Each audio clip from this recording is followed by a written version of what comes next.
Selamat pagi Bapak Ibu, kembali lagi kita ketemu dalam program doa pagi.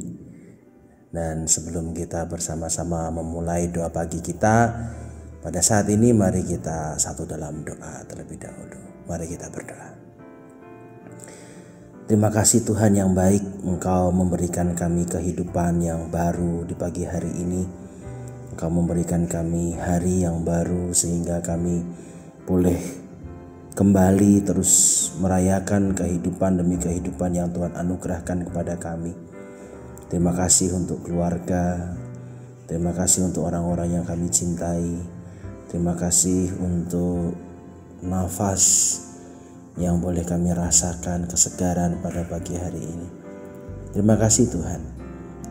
Terima kasih untuk hari-hari juga yang boleh berlalu, karena tanpa pertolongan Tuhan kami tahu kami tidak akan mampu untuk melalui hari-hari kami.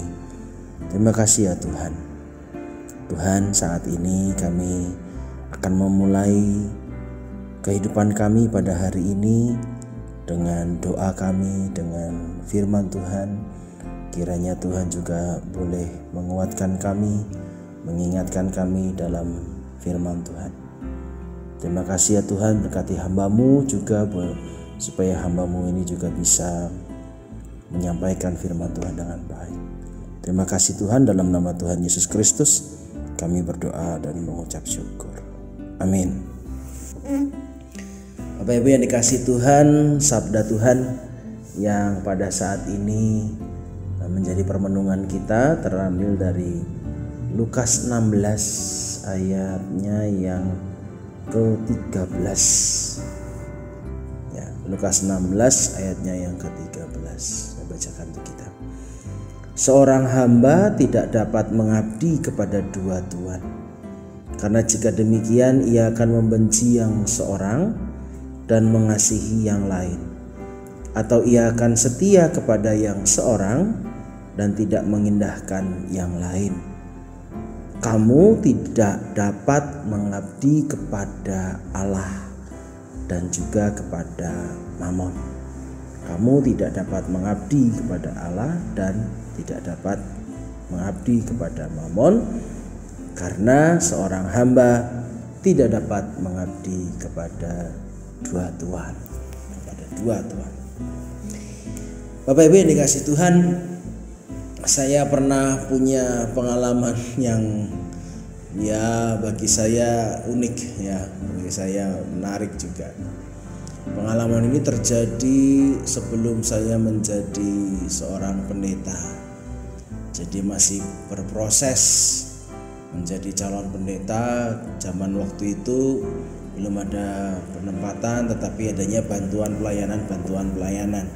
Jadi saya pernah punya pengalaman di sebuah bantuan pelayanan di sebuah gereja sebelum menjadi pendeta.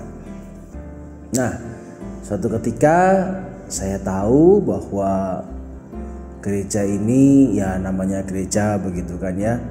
Walaupun saya baru keluar dari sekolah, dari bangku kuliah. Nah, ini gereja berarti saya harus berpakaian rapi begitu ya. Dan ketika saya berpakaian rapi, saya datang ke kantor gereja. Dan ketika saya datang ke kantor gereja, tiba-tiba ada seorang penatua, saya tahunya dia penatua begitu, bapak-bapak begitu, bertanya pada saya, "Loh, ini Adon ya?" "Iya." "Oh, yang lagi bantuan pelayanan di sini?" "Iya." "Wah, ini berarti kamu mau jadi pendeta?" "Iya." "Oh, ini pakaian kamu kok rapi sekali kayak begini, padahal kan kamu masih muda." "Ya, lebih baik ya kamu gak usah terlalu rapi-rapi seperti ini." "Loh, terus gimana Om?" "Ya nggak apa-apa, namanya anak muda ya, pakai jin aja nggak apa-apa lah, pakai kaos, gak usah rapi-rapi." Wah, denger itu saya rasanya senang. Wah, ini gereja yang saya idam-idamkan ya. Gerejanya cukup terbuka bagi saya gitu. Wah, besok saya ke kantor gereja pakai kaos, pakai jin aja. Benar, lalu besoknya saya pakai kaos, pakai jin, datang ke kantor gereja ya, beraktivitas di kantor gereja. Datanglah oma-oma. "Nah, ini siapa?" "Saya Adon, Oma." "Oh, Adon siapa?" "Mau bantuan pelayanan di sini." "Oh, calon pendeta." Karena tahunya kalau namanya anak mahasiswa teologi belum jadi pendeta berarti calon pendeta. "Calon pendeta?" "Iya, Mam." "Wah, calon pendeta kok pakaiannya kayak begitu?" "Salah." "Loh, kenapa, Mama?" "Calon pendeta tuh pakai pakaiannya ya yang rapi, pakai kemeja, pakai celana bahan, pakai sepatu, apalagi ke gereja."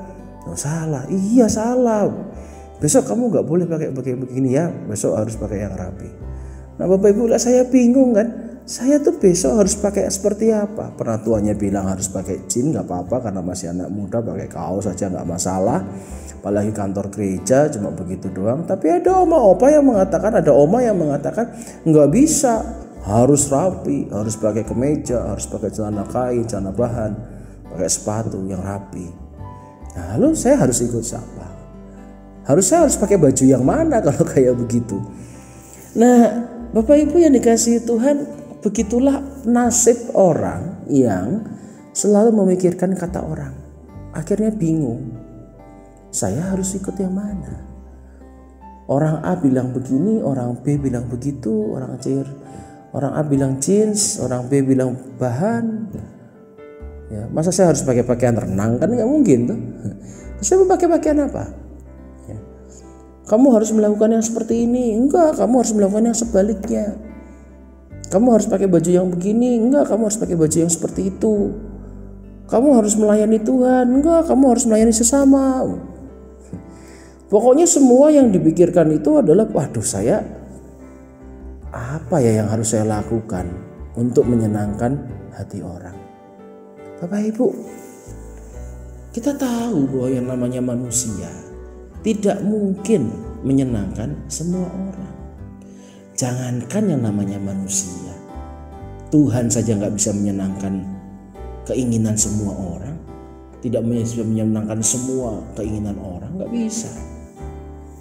Yang satu kepengennya hujan, panas terus, dikasih hujan, yang satu kepengennya panas karena nggak kuat hujan.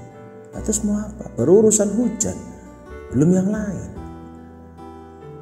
Bahkan Tuhan saja pasti tidak bisa menyenangkan semuanya, lah apalagi kita. Maka celakalah hidup kita kalau kita itu hidup dengan apa yang ditentukan oleh orang lain. Kita hidup dengan apa yang dikatakan oleh orang lain. Padahal orang lain itu sebetulnya ya juga hendak memberikan kita makan, nggak kasih kita makan, nggak kasih kita kerjaan, cuma bisa ngomong aja. Tapi kita sangat tergantung pada penilaian orang, sangat tergantung pada apa kata orang. Duh, nanti kalau kata orang begini bagaimana ya? Kata orang begini bagaimana ya? Bapak Ibu yang dikasih Tuhan, firman Tuhan mengatakan, kamu tidak bisa hidup, tidak bisa mengabdi pada dua tuan.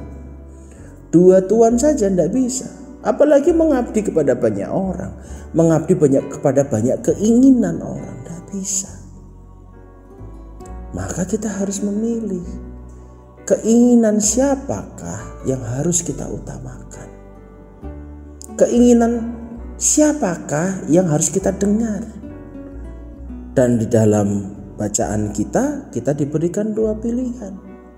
Keinginan Tuhan atau keinginan yang lain. Dalam hal ini mamon. Terserah mau milih yang mana. Kalau memilih mamon ya kita tahu akibatnya. Kalau memilih Tuhan ya kita tahu juga akibatnya. Kita tidak bisa memilih dua Tuhan. Nah, oleh karena itu pastikanlah bahwa kita hidup bukan berdasarkan apa kata orang. Tapi pastikanlah bahwa kita hidup itu berdasarkan pada apa kata Tuhan. Orang mau setuju, mau tidak, mau kecewa, mau senang pada apa yang kita lakukan dan apa yang kita katakan. Itu selalu banyak ragamnya. Setiap kepala orang tidak sama. Karena itu, daripada kita pusing memikirkan apa kata Tuhan, lebih baik fokus memikirkan apa kata Tuhan daripada memikirkan apa kata orang. Ya. Daripada pusing memikirkan apa kata orang nggak ada habis-habisnya. Mendingan fokus memikirkan apa kata Tuhan. Apakah yang saya katakan ini? Apakah yang saya lakukan ini? Apakah yang saya pikirkan ini itu sesuai dengan Tuhan atau tidak? Amin. Mari kita berdoa. Tuhan, kami akan memulai kehidupan kami. Dan dalam kehidupan kami seringkali kami dipusingkan dengan apa yang Tuhan, yang orang lain inginkan. Ada banyak orang menginginkan hal ini, tetapi ada banyak juga orang menginginkan hal yang berlainan. Ada banyak orang berpendapat seperti ini, tapi juga tidak sedikit orang yang berpendapat seperti yang lainnya. Oleh karena itu ya Tuhan, pada saat ini kami mau sungguh-sungguh mendengarkan sabda Tuhan ini. Dan kami percaya Roh Kudus akan memampukan kami agar kami juga dimampukan untuk melakukan sabda Tuhan. Dan kami diingatkan pada pagi hari ini untuk fokus apa kata Tuhan, untuk mendengar dengan sungguh-sungguh apa yang Tuhan mau, ketimbang kami memikirkan apa yang orang lain katakan tentang kami. Biarlah kebenaran atau kesalahan, kebaikan atau kejahatan, atau segala sesuatu itu diukur, kami ukur dari apa yang Tuhan mau, bukan dari apa yang orang lain mau. Mampukan kami bertanggung jawab setiap keputusan kami pada keputusan-keputusan yang kami pertimbangkan berdasarkan Tuhan. Terima kasih ya Tuhan. Pagi ini kami juga mau menyerahkan Pendeta Theophani ke dalam tangan Tuhan. Kami percaya pagi ini, hari ini Tuhan pasti akan memberikan kesembuhan demi kesembuhan dan semakin baik dan semakin baik. Juga setiap orang yang saat ini mempunyai pergumulan, maka pada hari ini kami percaya pergumulan itu semakin hari semakin Tuhan jawab dan Tuhan berikan jalan keluar. Terima kasih ya Tuhan, terima kasih untuk semua hal yang boleh kami rasakan. Dan kami percaya ketika kami boleh menomorsatukan Tuhan, mendengarkan apa yang Tuhan ingin katakan kepada kami, dan melakukannya tanpa kami juga harus terus-menerus tergantung pada apa yang dikatakan oleh orang lain, maka Tuhan akan menuntun kami pada kebenaran-kebenaran Tuhan dan pada kehidupan yang sungguh menjadi berkat bagi banyak orang. Terima kasih Bapa, demi Kristus Yesus Tuhan kami berdoa, kami mengucap syukur.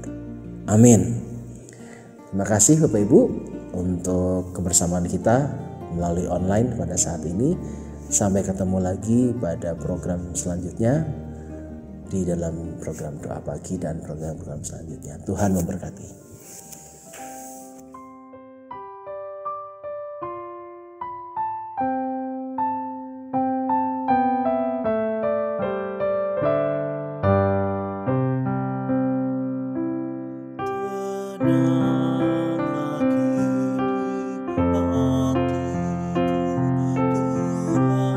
Langkahku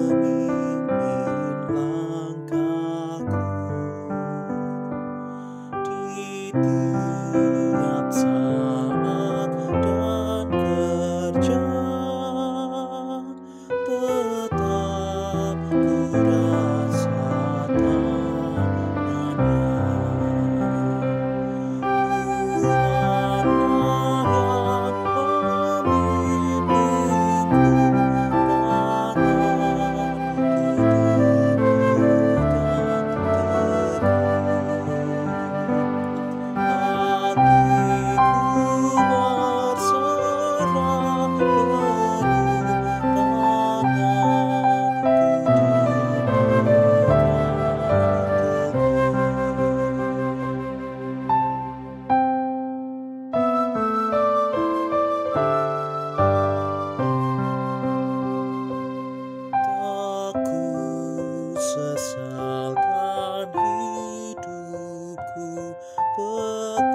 Hati